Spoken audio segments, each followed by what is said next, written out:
제가 지난 영상에서 말씀드렸듯이 한반도는 대단히 신비로운 땅입니다. 혹시 지난 영상을 보시지 않은 분들은 꼭 지난 영상을 참고하시기를 바랄게요. 한마디로 말씀드리면 중국, 러시아 그리고 일본이 각각 자기 영토를 차지하고 있으면 큰 문제가 발생하지는 않습니다. 하지만 어느 한 세력이 커지면 꼭 한반도를 차지하려고 드는 거죠. 그리고 한반도는 다른 측 나라의 이익선에 맞닿아 있기 때문에 한 세력이 한반도를 차지하면 그 세력은 한반도를 거점으로 더욱 세력을 확장하려고 하고, 이것이 다른 세력과의 필연적인 충돌을 초래하는 것입니다. 이러니까 아시아에서 한 세력이 커지면 한반도는 전쟁터가 되기가 일쑤고, 그러니까 동아시아에서 전쟁이 끊이지 않는 것입니다. 우리 민족에게 가장 좋은 시나리오는 우리나라가 강해지는 거죠.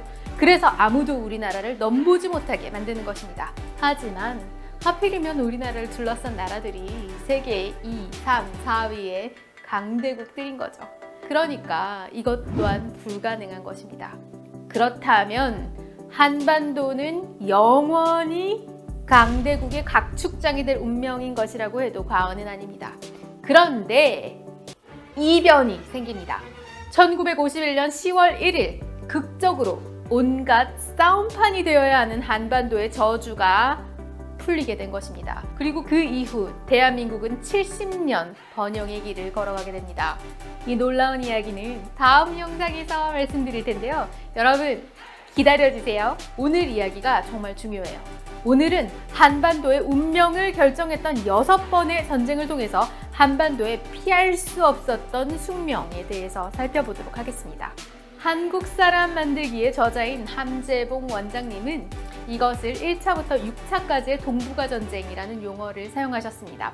저도 이 표현에 전적으로 동의하고요. 이제 여기서 함재봉 원장님의 표현을 사용하도록 하겠습니다. 참고로 펀토피아의 애청자님들께서 아직까지 함재봉 원장님의 한국 사람 만들기 시리즈를 읽지 않으신 분이 계신다면 1독을 꼭 권장드려요. 너무 재밌어요. 그리고 그 속에 인사이트들도 정말 많아서 꼭 한번 읽어보시라고 추천해드릴 만한 책입니다. 광고는 절대 아닙니다. 이제 시작에 앞서서 아직까지 펀토피아 구독자가 아닌 분께서는 구독 버튼 꾹 누르셔서 펀토피아의 일원이 되어주시기를 부탁드릴게요. 좋아요와 알림도 꾹 부탁드릴게요. 바로 시작하겠습니다. 징기스칸의 위대한 후계자 쿠빌라이 칸은 집요하게 항복하지 않았던 고려를 1270년에 완전히 복속시킵니다. 이어서 1276년 2월 4일 남송의 수도 이만을 점령하면서 중국을 통일하게 되죠. 동아시아를 평정한 원나라에게 이제 남은 나라는 일본뿐이었어요. 그런데 일본을 복속시키는 데는 문제가 있었어요. 이게 원나라의 해군이 약했던 거죠. 그래서 이제 원나라는 고려와 송나라의 해군을 동원해서 1274년 그리고 1281년 두 차례에 걸쳐서 일본을 공격하게 됩니다. 당시에 원나라에게 정복당했던 고려 입장에서는 대단히 곤혹스러웠던 거예요. 예를 들게요. 1차 원정 때는 900척의 전선을 만드는데 4개월 동안 고려인 35,000명이 동원되었어요. 그리고 원정 시에는 고려군이 15,000명 정도가 찻줄이 된 거죠. 한번 생각해 보세요, 여러분. 공격을 받은 일본인 입장에서는 고려는 일본하고 아무런 원한 관계가 없는데 자기를 공격한 민족으로 비춰지는 거죠. 고려에게는 대단히 억울한 일이었습니다. 2차에 걸친 몽골의 일본 원정은 잘 아시다시피 카미가제. 일본 입장에서는 신이 보내준 바람, 즉 예상 못한 태풍으로 인해서 실패하고 맙니다. 하지만 지금까지 외부의 침입 없이 살아왔었던 일본인들에 있어서는 이것은 대단한 충격적인 일로 기억되게 됩니다. 무엇보다도 고려의 배신에 앙금이 남았던 거고요. 뭐 그런 거 있잖아요. 힘 센 놈한테는 큰 악감정이 없는데 자기보다 약하다고 생각한 사람한테 한 대 탁 얻어맞으면 더 기분이 나쁜 것 같이, 당시에 여몽연합군은 대마도를 정복했을 때 민간인들이나 뭐 노인, 어린애까지 학살시키는 악랄한 범죄를 저질렀거든요. 1년 성인 주하찬이라는 기록에는 대마도 이끼섬의 백성들, 남자는 죽음을 당하거나 잡히고 여자는 한 군데 모아서 손을 묶거나 손바닥에 구멍을 내서 배전에 매달았다. 잡힌 자 가운데 죽음을 면한 자가 없었다고 기록하고 있습니다. 엄청나게 악랄했던 것입니다. 이제 임진왜란은 너무 유명해서 여러분들이 이미 다 아실 것 같아 간단하게 배경만 말씀드릴게요. 몽골의 일본 원정의 경우에 중국 세력이 커져가지고 한반도를 정복한 다음에 그 다음으로 목표를 일본으로 돌린 거죠. 그렇다면 임진왜란은 드디어 일본 측 세력이 강대해져서 그 세력을 대륙 쪽으로 뻗으려는 사건이라는 점에 주목해 주시기를 바라겠습니다. 그리고 그 대륙으로 행하는 첫걸음이 바로 어딘가요? 한반도였던 것입니다. 명나라의 여곤이라는 학자가 명황제 신종에게 다음과 같은 내용의 상소를 올렸습니다. 조선은 동쪽 변경에 가깝습니다. 우리 겨드랑이에 가깝습니다. 외놈들이 이 땅을 차지하면 많은 조선 사람을 병사로 만들고 식량과 재물을 공급하여 나아가 우리의 조언을 끊고 물러가서 우리의 요동을 위협할 것입니다. 그렇게 되면 1년도 안 되어 수도가 곤란에 빠지고 국가에 큰 우환이 될 것입니다. 자, 이제 여러분도 아시다시피 명나라의 조선 원군은 조선을 돕기 위한 목적보다도 명나라 자신을 지키기 위한 목적이 큰 것이었습니다.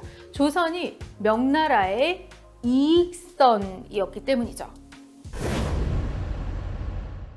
청일전쟁 그리고 러일전쟁은 한마디로 메이지 유신 이후에 강력해진 일본이 자신의 이익선인 조선을 확보하기 위한 전쟁이었다고 할 수 있습니다. 여러분, 이제 감정을 좀 가라앉히고 역사를 냉정하게 살펴보면 운요호 사건으로 조선을 개항시킨 일본이 처음부터 조선을 침략할 뜻이 있지는 않았음을 알 수 있습니다. 그러나 단 일본은 끊임없이 조선을 자기의 이익선으로 인식하고 있었던 것입니다. 이익선에 해당하는 나라를 반드시 복속시켜야 할 필요가 있지는 않아요. 다만 자신의 이익선이 자신의 적에게 침범당하게 내버려 둘 수는 없다는 것이 일본의 입장이었던 것입니다. 일본은 처음에는 김옥균, 박영유 등 친일 개화파를 지원하죠. 조선이 일본과 마찬가지로 개화되고 게다가 친일파가 집권을 해야지 일본의 이익이 보존될 수 있는 거니까요.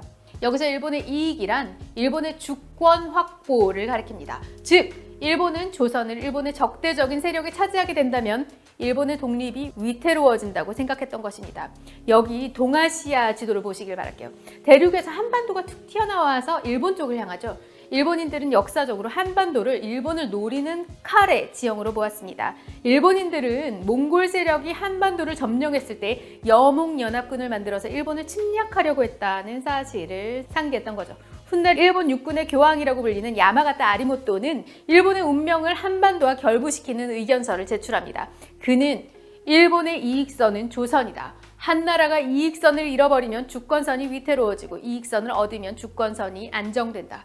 그러므로 이익선을 확보하는 것이야말로 일본 대외 정책의 핵심이다. 시베리아 철도가 완성되면 러시아는 반드시 조선을 침략할 것이다. 그러므로 일본은 이익선인 조선을 지켜야 한다. 즉, 일본의 주권을 유지하기 위해선 한반도에서는 일본의 우호적인 정권이 들어서야 하고 이것을 위해 조선에 대한 내정 간섭도 불사하겠다는 입장을 사수하게 된 것입니다. 청일전쟁의 경우에 당시 조선에 대한 종주국이 청나라였죠. 그러니까 일본 입장에서 조선의 친일 정권을 수립하지 못하는 상황이었고 그랬기 때문에 청나라와 전쟁을 해서라도 조선을 독립시키고자 했습니다. 여러분, 그래서 잘 아시죠? 청일전쟁 이후에 시모노세키 조약의 1조가 바로 청은 조선이 완전 무결한 자주 독립국임을 확인한다는 거예요. 일본은 당연히 조선의 독립을 위해서 대신 전쟁을 벌린 것이 아니고 조선의 친일 정권을 수립하기 위해서 청을 배제시킬 필요가 있었던 거죠. 왜냐하면 이것이 일본의 이익선을 지키는 것이라고 생각했기 때문입니다. 하지만 그 이후 삼국 간섭으로 조선의 러시아의 영향력이 커지자 일본은 결국 어떻게 했나요? 러시아와 일전을 벌이게 됐는데 이것이 바로 러일 전쟁인 것입니다. 당시에 일본을 위협하던 최대의 세력은 러시아였죠. 일본은 러시아가 만주를 차지한 뒤에 조선까지 차지한다면 이게 조선이라는 부동항을 획득하게 되는 거잖아요. 그렇다면 러시아 함대가 늘 일본 앞에 준비되어 있는 거죠. 그래서 일본의 독립이 크게 위협을 받는다고 생각했습니다. 러일 전쟁에 승리한 일본은 자신의 이익선인 조선을 다시는 다른 나라가 넘보지 못하게 을사늑약을 체결한 뒤에 아예 조선을 병합하게 됩니다. 조선을 병합한 일본의 이익선은 만주로까지 이어집니다. 이게 욕심이 끝이 없죠. 일본은 1931년 9월 18일 류타오 사건을 조작해서 결국 만주국이라는 괴뢰 정부를 세우게 됩니다. 그리고 결국은 중국 본토 사냥에 나서게 되는 거죠. 여기서 임진왜란 때 명나라의 학자였던 여곤이 명나라 황제 휘종에게 상소했던 내용이 떠오르지 않으시나요? 한마디로 조선을 일본이 차지하면 반드시 중국을 침략한다는 말이죠. 놀랍지 않으신가요? 그의 말대로 조선을 일본이 차지한 지 얼마 안 가서 일본은 중국 사냥에 나서는 것입니다. 이 중일 전쟁으로 인한 중국 측 피해의 공식 집계는 없어요. 그렇지만 대략 8년 동안 1,500만 명이 죽었다고 추정됩니다. 중국 입장에서는 일본에 대해서 이를 갈 수밖에 없는 거죠. 한국전쟁은 아시다시피 소련의 사주를 받은 김일성이 남한의 적화 통일을 위해서 일으킨 전쟁입니다.